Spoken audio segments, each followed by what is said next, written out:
there! How is the weather treating you wherever you are? I must say the weather is pretty pleasing here.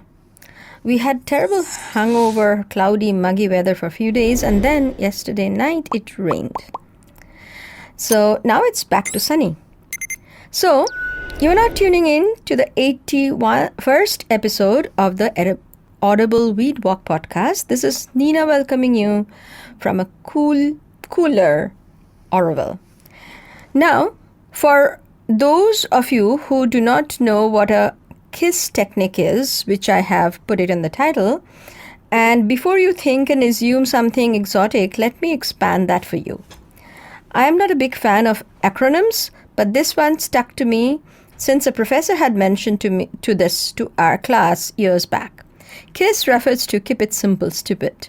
This mantra I have found to be an excellent reminder when things get too complicated, a method too cumbersome. You have to step back and think, come on, to make it work, there has to be something simple. I must be overlooking.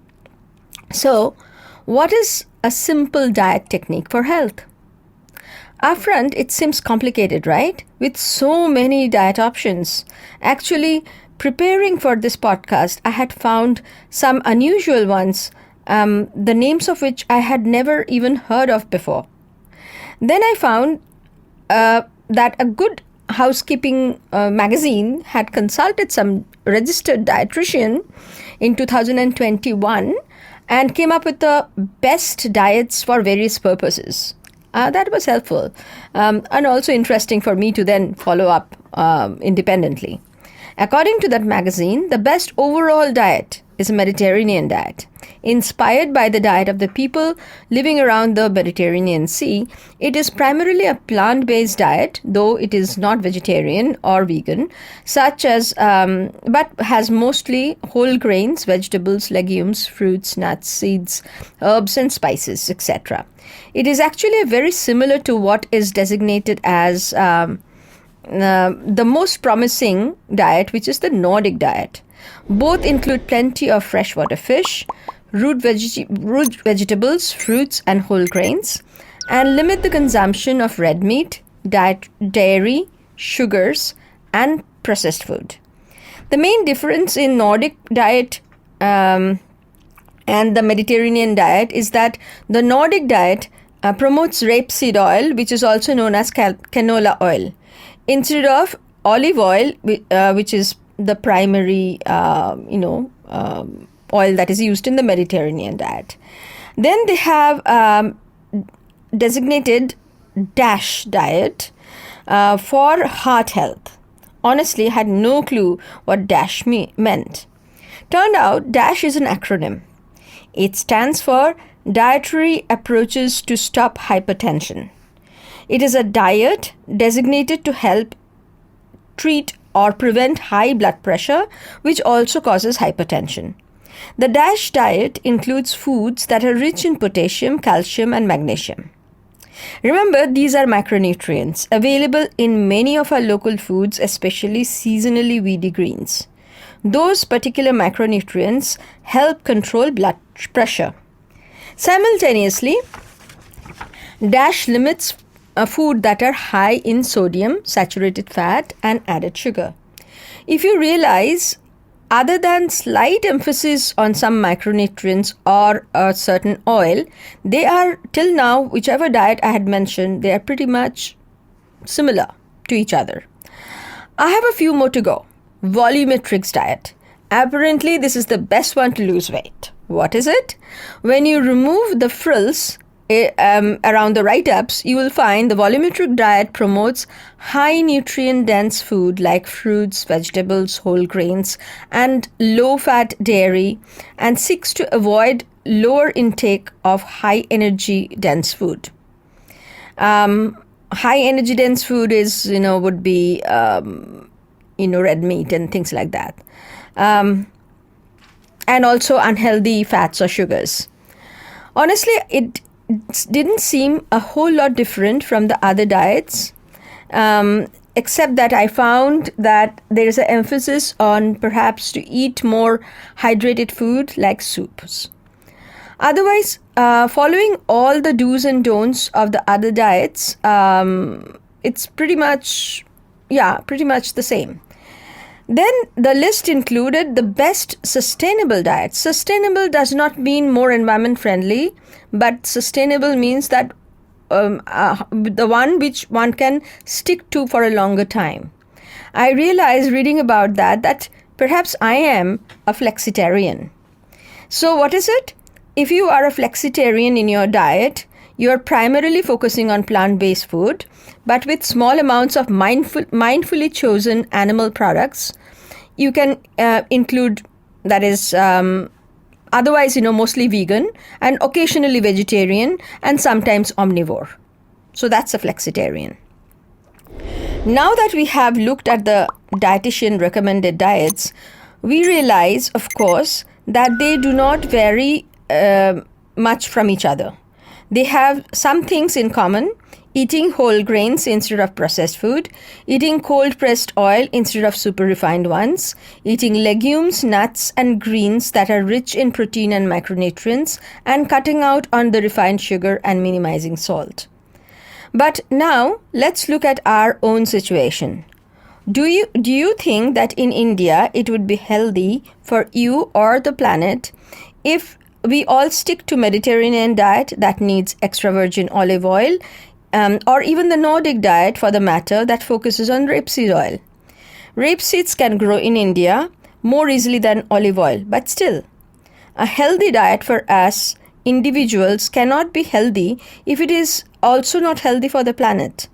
If I am in India making my regular meal based on olive oil, I will be adding to the food miles in transportation and importing the oil, and causing much distress at the source country where the oil is primarily produced as a monoculture, and also missing out on all the local good nourishing oils and fat sources. Most of the olive oils in India comes from Spain and a little bit from Italy. Can that be very healthy when we know the diversity within and amongst us is our greatest strength and the source of resilience? Moreover, we are in a tropical country. So much of diversity we have in oil, in grains and nuts. We have to celebrate diversity. Remember, we need two primary macronutrients in our diet: protein and fat. It is possible to get rid of carbohydrates, but it is impossible to get rid of carbohydrate, but we can consciously reduce it by taking unpolished millets or unpolished local rice and wheat. Unpolished is the key. Most millets like jowar or cholam, ragi, bajra or kodo, tinai or foxtail millet, etc. have quite a bit of protein and micronutrients as well. So when we cook them unpolished, not polished grain or made into cookies with added processed food, as is. Those who do physical work and children who are growing, they need some carbohydrates, higher amount of carbohydrates also.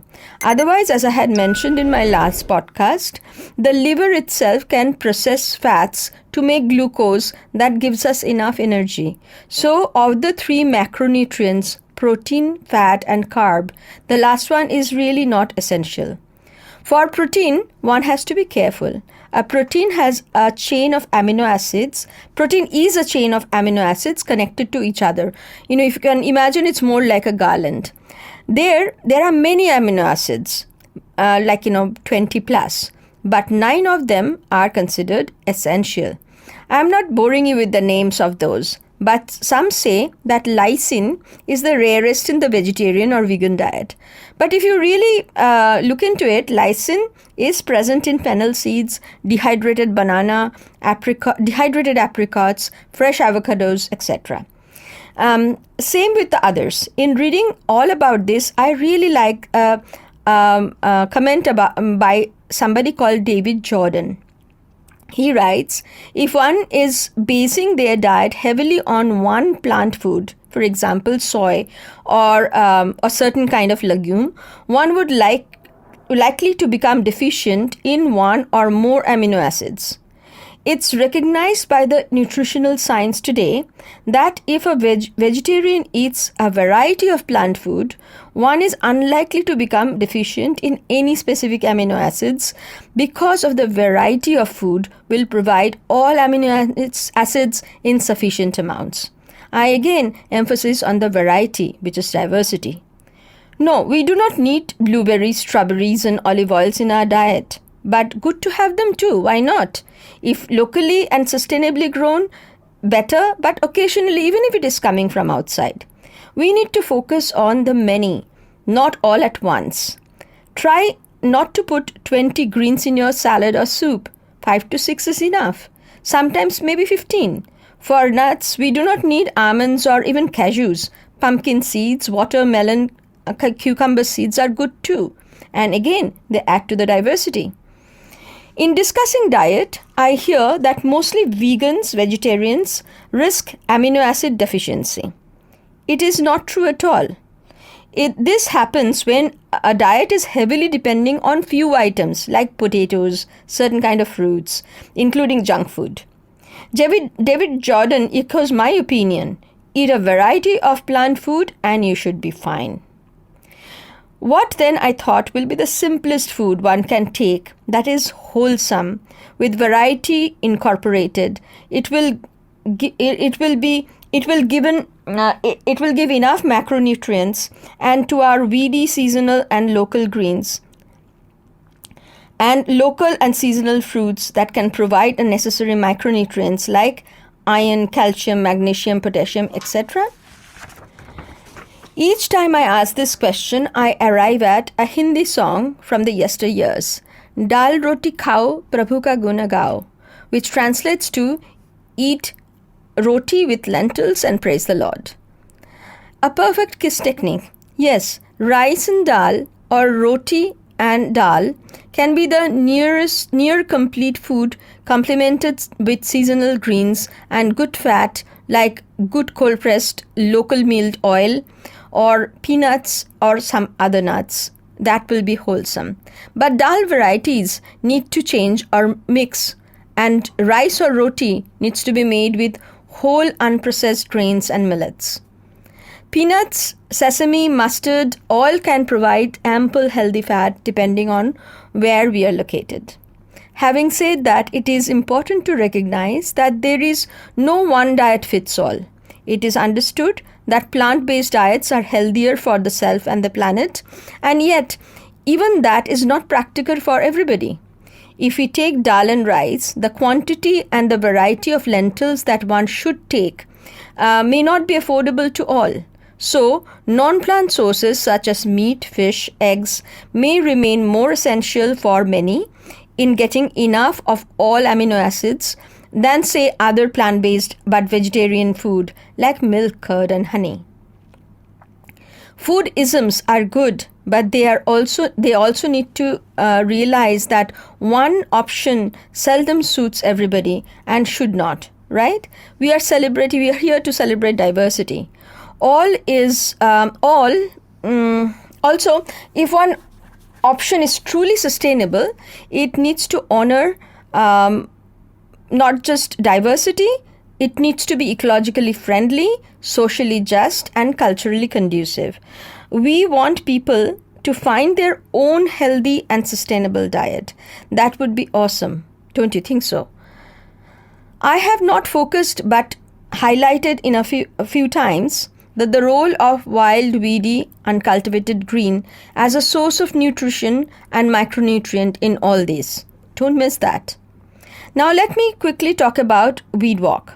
As you know, I have stopped the edible weed walk for the season, but during summer, when we get some good rains, I always get back to weed walk, just a special one once or twice.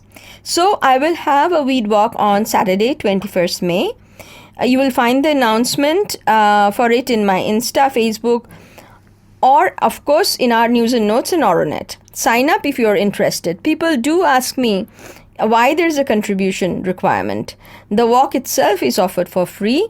Any contribution that is requested since only 2022 goes to the Audible Weed Walk project that is building up towards making more relevant resources available and accessible to all. Anyone can contribute, even if you are not coming for the weed walk. Now, the podcast comes with a QR code. Contribution in Indian rupees is possible by simply scanning and donating. But these are something, if you want to know more, you can write at the edibleweedwalk@gmail.com. That is all for now. I would like to hear about your own special diet that you have arrived at. Write to me and see you next week. Until then, stay well and stay safe.